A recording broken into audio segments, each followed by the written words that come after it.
Thank you, everyone. Thank you, Glenn, for giving me an opportunity to present Canadian Red Cross today. As everyone knows, Canadian Red Cross, we are across on a national level. I'm going to be a bit more specific in terms of BC and Yukon. And what I do with Canadian Red Cross is I'm in charge of volunteer recruitment for across the BC and Yukon regions. And we have 400 plus opportunities in volunteering. And I'm going to touch base a little bit more in detail once we come to the end of the presentation. And with Canadian Red Cross, as we all know, it's the nonprofit humanitarian organization dedicated to helping Canadians across Canada. And what is that, or how do you think you could be involved? We have 10 different programs, and the two top programs which I am going to talk about today is the Health Equipment Loan Program and the Disaster Management.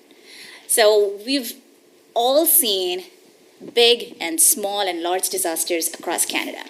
Fort McMurray fires, or it could be a small disaster in Surrey or Langley apartment fires. Any of these things would require a volunteer support, not just being on site and supporting, but there is way more that goes in the back-end process as well that you could be part of. It could be a support function.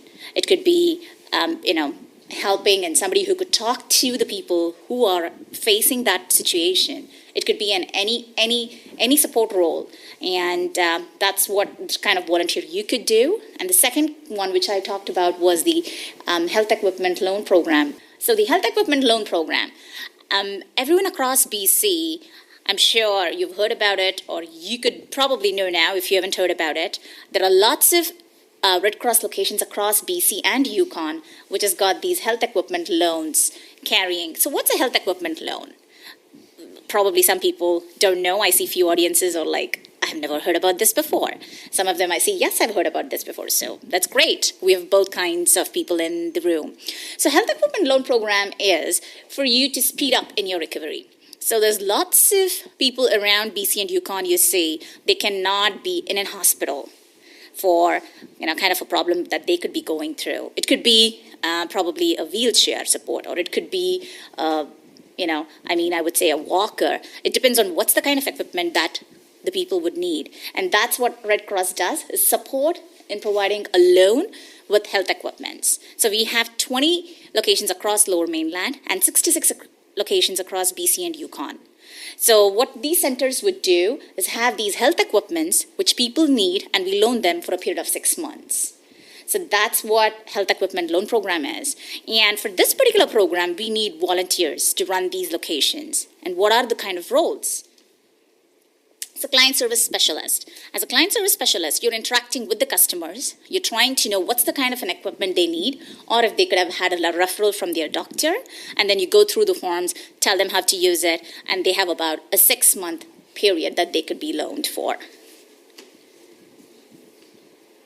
And we also have equipment delivery and repair technicians. So we have all these equipments.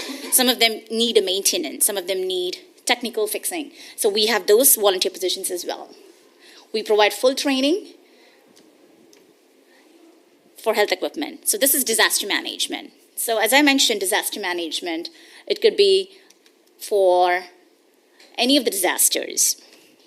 Just giving you some numbers here in terms of the Rock Creek wildfires, which we had in 2015. That alone, how much we recovered, how much we took to build, and the emergency help aid. Those are some numbers out there.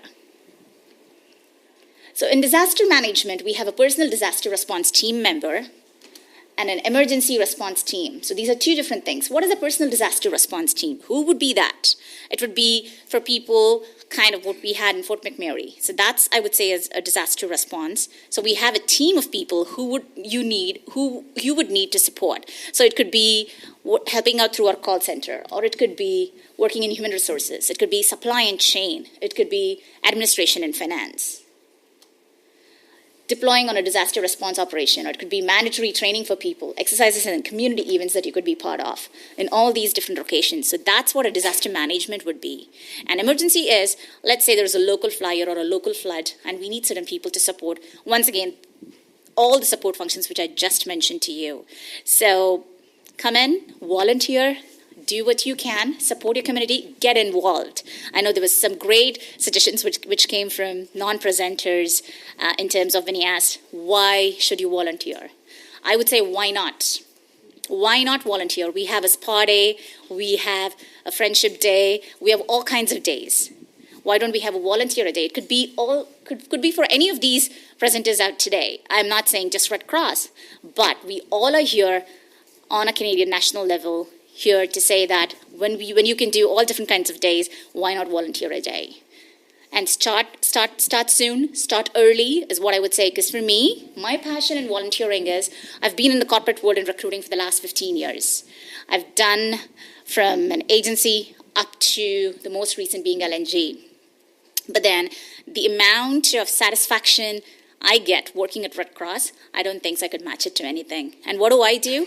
I match people to the volunteer jobs that they want to do. Because I used to be a PDCD HR volunteer for Red Cross. And that's how I got into recruitment, because my background was that. So we have different opportunities for different people, whether it's finance, whether it's accounting, whether it's administration, whether it's disaster management, client services. And we also provide you with lots and lots of training. So getting into a volunteer opportunity within Red Cross is as good as you getting into an actual workplace, because the process is so intense, in depth, and pretty fine-tuned.